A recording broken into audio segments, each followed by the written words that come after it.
السلام علیکم ورحمۃ اللہ وبرکاتہ۔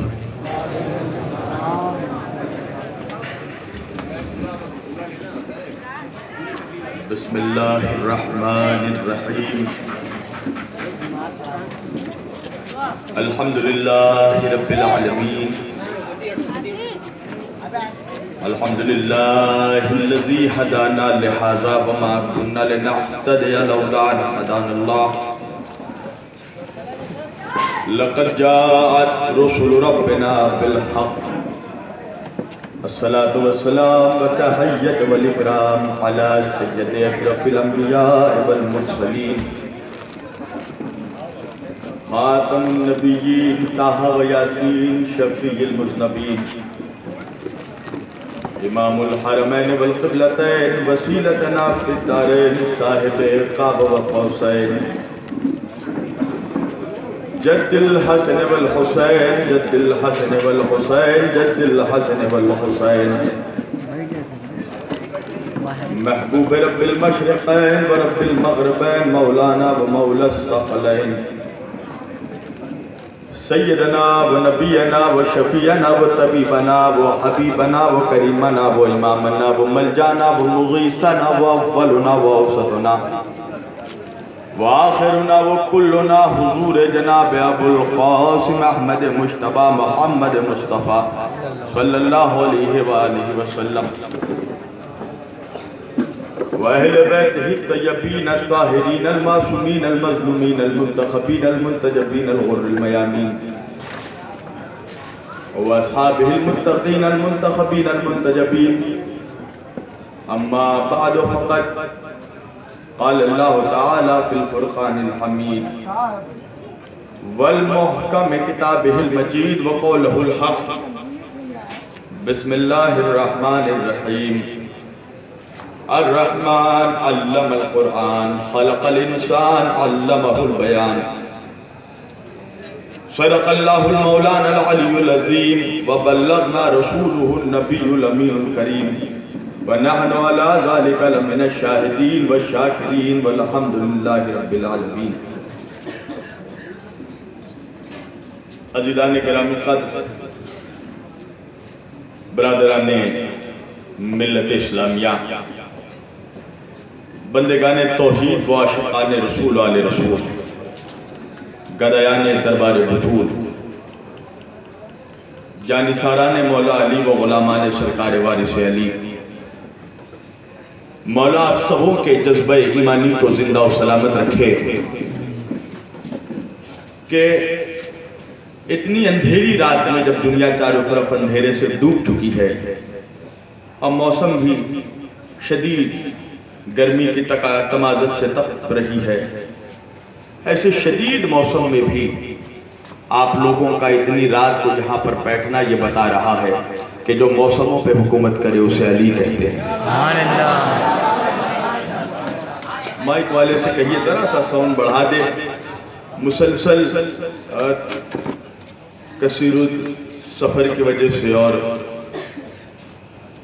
کثرت محافل و مجالس کی وجہ سے آواز میری گرفتہ ہے، مگر میں اپنی تھکن کا نہ کوئی بہانہ کروں گا اور نہ کوئی عذر پیش کروں گا، اس لیے کہ یہ محفل مردوں کی نہیں مردوں کی محفل ہے۔ تو ایسا لگنا چاہیے کہ میں قبرستان میں نہیں میدان میں پڑھ رہا ہوں، اور مجھے فرق نہیں پڑتا کون جائے کون آئے، اس لیے کہ ہم بھیڑ کے محتاج ہی نہیں ہیں، ہم کربلا والے ہیں، 72 بھی ہوتے ہیں تو لاکھوں کا جنازہ نکال دیتے ہیں۔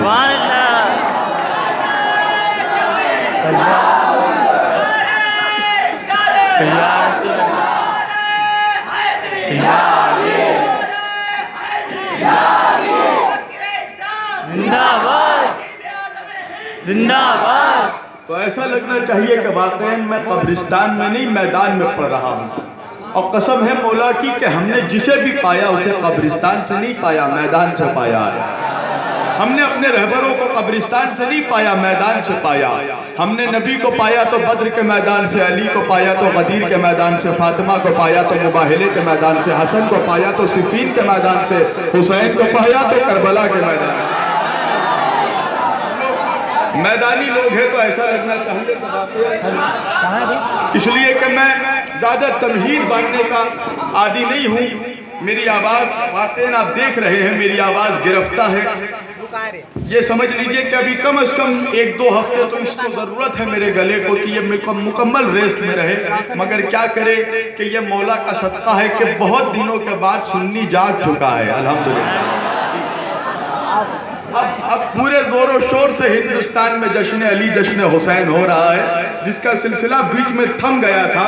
مگر یہ کریڈٹ ہے اور یہ تبلیغ وارثیت کا نتیجہ ہے کہ جہاں جہاں بھی جشن وارث علی کا ہوتا ہے ذکر مولا علی کا ہوتا ہے. تو میں بلا تمہید اپنی گفتگو کا آغاز کر رہا ہوں. یہاں فقراء بیٹھے ہیں میرے سامنے, ان کے سامنے لب کشائی کرنا میرے لیے جسارت ہوتی ہے, یہ ہمارے سروں کا تاج ہے. تو میں بلا تمہید اپنی گفتگو کا آغاز کر رہا ہوں اور شرط یہ ہے کہ جب تک آپ بولتے رہیں گے میں بولتا رہوں گا. تالی دونوں ہاتھ سے بجتی ہے. اور میں منا تو مجھے میمنہ میسرہ قلب لشکر, یہ تینوں کو ایک ساتھ ایک ہی طاقت کے ساتھ آواز لگانا ہے. میں نے قرآن مجید کی ایک بہت ہی مشہور آیت واقع ہدایہ کی تلاوت کا شرف حاصل کیا اور بہت ہی مشہور سورہ کا شرف حاصل کیا کہ جسے مسلمانان عالم اکثر اوقات اپنے گھروں میں تلاوت کرتے ہیں. اس سورہ کے میں نے 4 آیتوں کو سرنامہ کلام قرار دیا اور اسی کے ذیل میں آج گفتگو ہوگی. جشن مولود حرم ہے, جشن مولا علی شیر خدا ہے, جشن مولود کعبہ ہے, اور اسی ذیل پہ میں آج پوری اپنی گفتگو کروں گا اس لیے کہ میں صحرا اسی کا پڑھتا ہوں جو دلہا ہوتا ہے. جی تو قرآن مجید میں خدا بند عالم ارشاد فرما رہا ہے بسم اللہ الرحمن الرحیم. الرحمن, اللہ کہہ رہا میں رحمان ہوں, خود اپنی صفت بیان کر رہا ہے, کہہ رہا ہے الرحمن میں رحمان ہوں. کس لیے رحمان ہے؟ علم القرآن, اس لیے کہ میں نے پہلے علم قرآن دیا. اللہ اکبر. مسلمانوں کا مجمع, علی والوں کا مجمع. دیکھو میں آیت کا ترجمہ پڑھ رہا ہوں. بسم اللہ الرحمن الرحیم. الرحمن, اللہ کہہ رہا میں رحمان ہوں. کس لیے رحمان ہے تو؟ علم القرآن, اس لیے کہ میں نے پہلے علم قرآن دیا. رحمان کس لیے ہے؟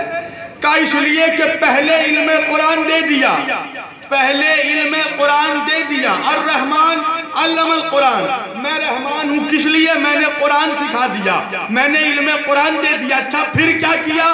خلق الانسان, پھر میں نے انسان کو پیدا کر دیا. اللہ اکبر. الرحمن علم القرآن, میں رحمان ہوں کس لیے رحمان ہے؟ علم القرآن, اس لیے کہ میں نے علم قرآن دیا. علم قرآن دیا, پھر کیا کیا؟ خلق الانسان, پھر میں نے انسان کو پیدا کیا. انسانوں کو نہیں, انسان کو پیدا کیا. ارے جملے سمجھو قرآن کے. انسانوں کو نہیں, ایک انسان کو, نہ تثنیہ کا صیغہ نہ جمع کا صیغہ, صیغہ واحد. ایک انسان کے لیے اللہ کہہ رہا ہے ایک انسان کو پیدا کیا. کرنے سے پہلے علم قرآن دیا, علم قرآن دیا, پھر انسان کو پیدا کیا. پھر کیا کیا؟ علمہ البیان, اور جیسے ہی پیدا کیا اسے پڑھنے کی قوت دے دی, اسے قرآن سنانے کی طاقت دے دی, اسے قرآن کی تلاوت کرنے کی طاقت دے دی, اسے قرآن پڑھنے کی طاقت دے دی. علمہ البیان, تاکہ وہ بیان کرے علم قرآن کو, تاکہ وہ قرآن پڑھ کے سنائے. بات میرے سمجھ میں نہیں آئی. میں نے کہا پروردگار تو قرآن میں خود فرما رہا ہے بسم اللہ الرحمن الرحیم. هل أتى على الإنسان حين من الدهر لم يكن شيئا مذكورا إنا خلقنا الإنسان من نطفة أمشاج نبتليه فجعلناه سميعا بصيرا إنا هديناه السبيل إما شاكرا وإما كفورا. کیا کہہ رہا ہے اللہ قرآن میں؟ اللہ کہہ رہا ہے میں نے انسانوں کو پیدا کیا. هل أتى على الإنسان حين من الدهر, میں نے انسان کو جو دنیا میں بھیجا, دنیا میں پیدا کیا. کاہے کے لیے؟ امتحان کے لیے پیدا کیا. اِنَّا خَلَقْنَا الْإِنسَانَ مِن نُطْفَةٍ أَمْشَاجٍ نَبْتَلِيهِ, اور میں نے انسان کو ملے جلے نجس نطفے سے پیدا کیا. کہے سے پیدا کیا؟ نجس نطفے سے پیدا کیا, مخلوط نطفے سے پیدا کیا. تو انسانوں کی خلقت کیسے ہوئی؟ نجاست سے. انسانوں کو پیدا کہیں سے کیا؟ نجاست سے پیدا کیا. اب پھر اسی قرآن میں دوسرے سورے میں کہہ رہا بسم اللہ الرحمن الرحیم واللہ اخرجکم من بطون امہاتکم لا تعلمون شیئا فجعل لکم السمع والابصار والافئدۃ لعلکم تشکرون. اللہ قرآن میں کہہ رہا ہے واللہ اخرجکم، میں نے تمہارے ماؤں کے پیٹ سے من بطون امہاتکم، تمہارے ماؤں کے بطن سے، تمہارے ماؤں کے شکم سے تمہیں اس کیفیت میں باہر نکالا کہ لا تعلمون شیئا، تمہارے پاس ذرہ برابر بھی علم نہیں تھا. اللہ اکبر. تمہارے پاس ذرہ لا تعلمون شیئا، تمہارے پاس تھوڑا بھی علم نہیں تھا، تم سب کے سب جاہل پیدا ہوئے. تو دنیا کا ہر انسان، اللہ کیا کہہ رہا قرآن میں؟ جاہل پیدا ہوا. ہر انسان جاہل پیدا ہوا. اب پھر اسی قرآن میں اللہ کہہ رہا ہے ایک جگہ خلق الانسان ضعیفا، میں نے انسان کو کمزور پیدا کیا، انسان کو کمزور پیدا کیا. تو ہر انسان جب اپنی ماں کے پیٹ سے باہر نکلا، ہر انسان جب پیدا ہوا تو دنیا کا ہر انسان دو عیب لے کر آیا ہے دنیا میں.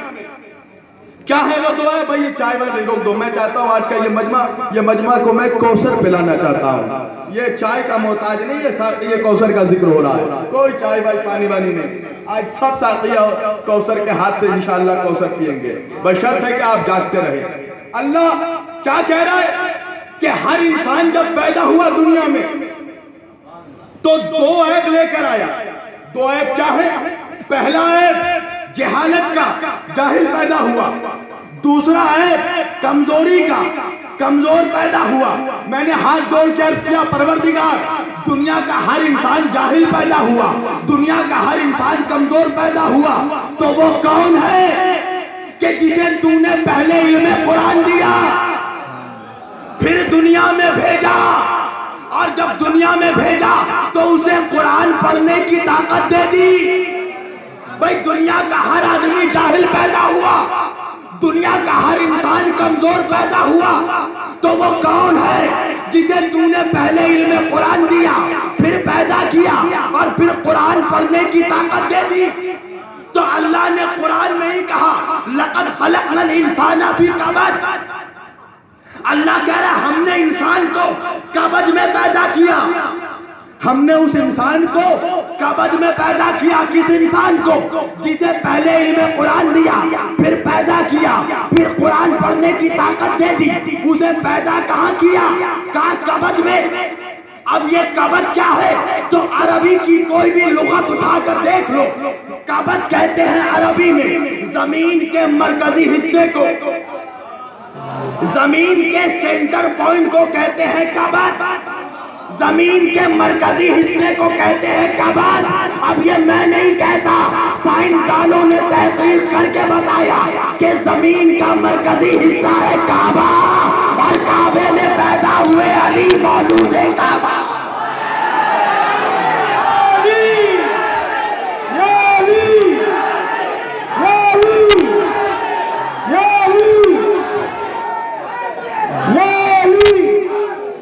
زمین کا مرکزی سینٹر پوائنٹ ہے کعبہ، اور کعبے میں پیدا ہوئے مولود کعبہ. نہ علی سے پہلے کوئی کعبے میں آیا، نہ علی کے بعد کوئی کعبے میں آیا. کعبہ تو بتکدہ بنا ہوا تھا. ارے کیا کہنے اس علی کو جو جس گھر میں آتا ہے اسے قبلہ بنا دیتا ہے. یا حسین، یا حسین، نعرہ حیدری، حیدری، حیدری، حیدری. کیا کہنے اس علی کے جو بتکدے میں آ جائے تو اسے قبلہ بنا دے. مجھے کوئی بتا دے کہ کعبہ قبلہ تھا؟ مسلمان سجدہ کہاں کرتا تھا؟ بیت المقدس کی طرف رخ کر کے. کعبہ قبلہ اول نہیں، قبلہ اول مسجد اقصی ہے. علی کی ولادت کے بعد کعبے کو یہ شرف حاصل ہوا کہ کعبہ قبلہ بن گیا. تو میں کہہ رہا تھا نہ علی سے پہلے کوئی کعبے میں آیا، نہ علی کے بعد کوئی کعبے میں آیا.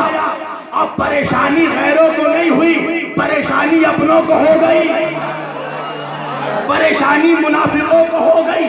کچھ ملا کہنے لگے علی تو کعبے میں نہیں پیدا ہوئے. اب یہ میرا جواب نہیں، یہ اس کا جواب ہے کہ ہندوستان کے ہر بڑے سے بڑے مولوی، بڑے سے بڑے مفتی کو جس دربار میں کبھی نہ کبھی سر جھکانا پڑا، اس دربار کو دربار محبوب الہی کہتے ہیں. نظام الدین اولیاء، شیخ المشائخ حضرت